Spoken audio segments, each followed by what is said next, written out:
नमस्कार मित्रांनो, स्वागत आहे तुम्हा सर्वांचं परत एकदा स्टडी विथ गुरु या आपल्या शैक्षणिक यूट्यूब चॅनलवर. तर जिल्हा न्यायालय भरतीसाठी आपण अतिशय संभाव्य प्रश्नपत्रिका सोडवत आहोत. आजची जी प्रश्नपत्रिका आहे ती 14व्या क्रमांकाची आहे. या अगोदरच्या 13 प्रश्नपत्रिका पाहिल्या नसतील तर पाहून घ्या. अतिशय महत्त्वपूर्ण प्रश्न आपण त्या ठिकाणी कव्हर केलेले आहेत. तर पहिला प्रश्न पाहण्या अगोदर नवीन असाल सबस्क्राईब करून घ्या. आणि खूप सारे विद्यार्थी 1000 प्रश्नांबाबत कमेंट करत आहेत, तर लक्षात असू द्या त्याचं काम चालू आहे.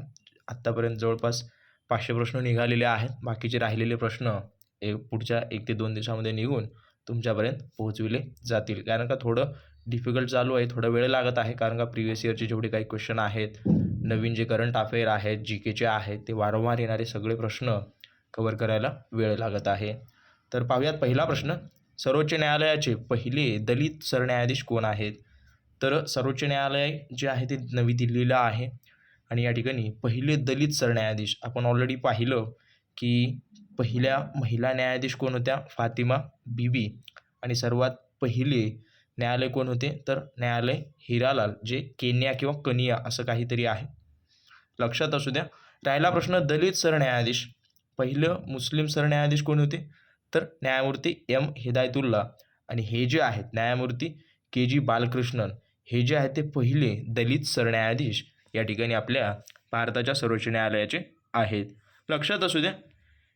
त्यानंतर पुढचा प्रश्न. भारतीय संविधानाने न्यायव्यवस्था किंवा न्यायव्यवस्थेची जी प्रणाली आहे ती कोणत्या देशाकडून घेतली? लक्षात असू द्या.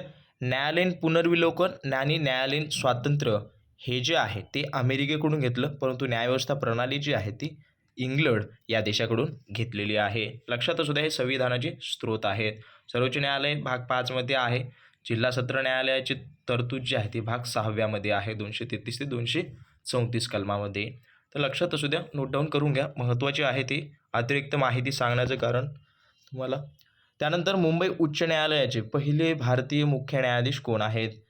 तर मुंबई उच्च न्यायालयाचे पहिले भारतीय म्हटलेलं आहे. तर भारताचे पहिले जे मुख्य न्यायाधीश आहेत मुंबई उच्च न्यायालय यावर त्यांची नियुक्ती करण्यात आली, निवड झाली.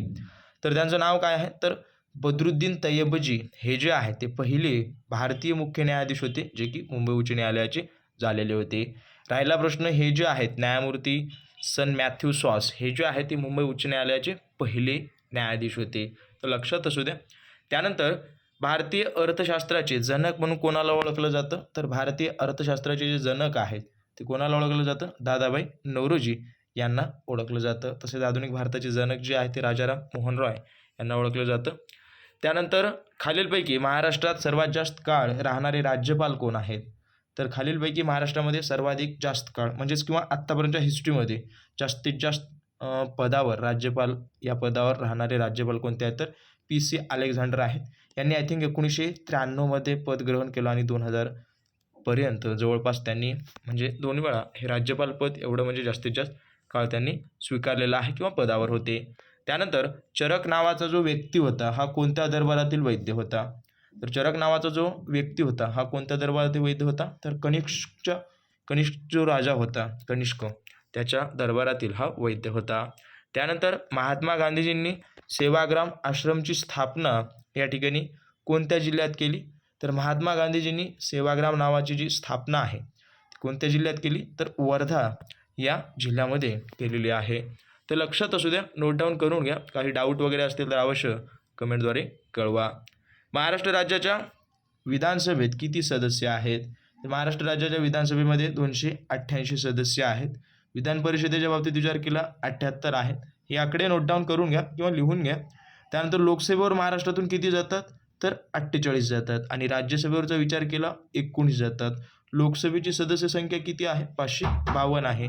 आणि त्यानंतर जे आहेत ते पुढचे जवळपास जे 250 आहेत ते राज्यसभेवर आहेत, लक्षात असू द्या. त्यानंतर महाराष्ट्राचे मँचेस्टर म्हणजे हे टोपण नाव हे जे आहे ते कोणत्या शहरास ओळखलं जातं? तर महाराष्ट्र राज्याचे मँचेस्टर म्हणून हे जे आहे ते इचलकरंजी या शहराला ओळखलं जातं किंवा त्याला एक टोपण नाव आहे असं आपणास म्हणता येतं. त्यानंतर महाराष्ट्रात पंचायत राजमध्ये स्त्रियांसाठी किती टक्के जागा राखीव आहे? पंचायत राजमध्ये ऑलमोस्टली 33% जागा राखीव या ठिकाणी आहे असं देण्यात आलेलं आहे.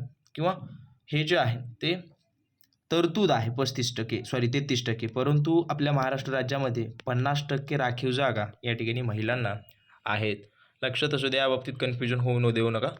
त्यानंतर खालीलपैकी भारतीय वृत्तपत्रावर जो निर्बंध आणणारा कायदा होता तो कोणी रद्द केला?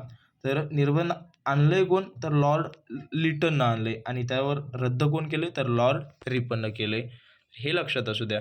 मानवी शरीरामध्ये जे हाडांशी हाडे जोडणारी जी उती असते त्या उतीला काय म्हणतात? तर अस्थिबंध उती म्हणून त्या उतीचं नाव वगैरे आहे किंवा त्याला म्हटलं जातं. त्यानंतर जागतिक WHO जागतिक आरोग्य संघटनेचे मुख्यालय कोणत्या ठिकाणी आहे? तर जेनिवा या शहरामध्ये या ठिकाणी याचं मुख्यालय आहे. त्यानंतर 14वा प्रश्न, भारतात हरित क्रांतीची सुरुवात कधी झाली? तर 1965मध्ये. हरित क्रांतीचे जनक MS स्वामीनाथन हे भारताचे आहेत आणि वसंतराव नाईक हे आपल्या महाराष्ट्राचे आहेत. तर हे सुद्धा असू द्या. त्यानंतर द प्रॉब्लेम ऑफ रुपी नावाचा ग्रंथ कोणी तयार केला किंवा कोणी लिहिला? तर डॉक्टर बाबासाहेब आंबेडकरांनी लिहिलेला एक महत्त्वाचा ग्रंथ आहे. आणि लक्षात असू द्या, याच ग्रंथाच्या बेसिसवर किंवा याच्याच आधारावर 1 एप्रिल 1935 रोजी या ठिकाणी आपली जी भारताची सर्वात मोठी मध्यवर्ती बँक आहे, कोणती? RBI, reserve bank of India, याची स्थापना या ठिकाणी या ग्रंथाच्या आधारावर करण्यात आलेली आहे. तर हा सुद्धा प्रश्न पडतो की खालीलपैकी कोणत्या ग्रंथाच्या आधारावर या ठिकाणी बँकेची स्थापना करण्यात आली? असेही सुद्धा प्रश्न आलटून पालटून विचारण्यात येऊ शकतात. तर अशी सगळी तयारी करून घेत चला. काही डाऊट असतील अवश्य कमेंट करा आणि लक्षात असू द्या, सबस्क्राईब केलं नसेल करून घ्या, बाजूचा बेल आयकॉन दाबून घ्या, कारण का तुमच्याच फायद्यासाठी हे ठरणार आहे. तर भेटूयात अशाच नवीन तयारीसोबत, प्रश्नसंचासोबत. पाहत राहा आपला आवडतं यूट्यूब चॅनल. धन्यवाद.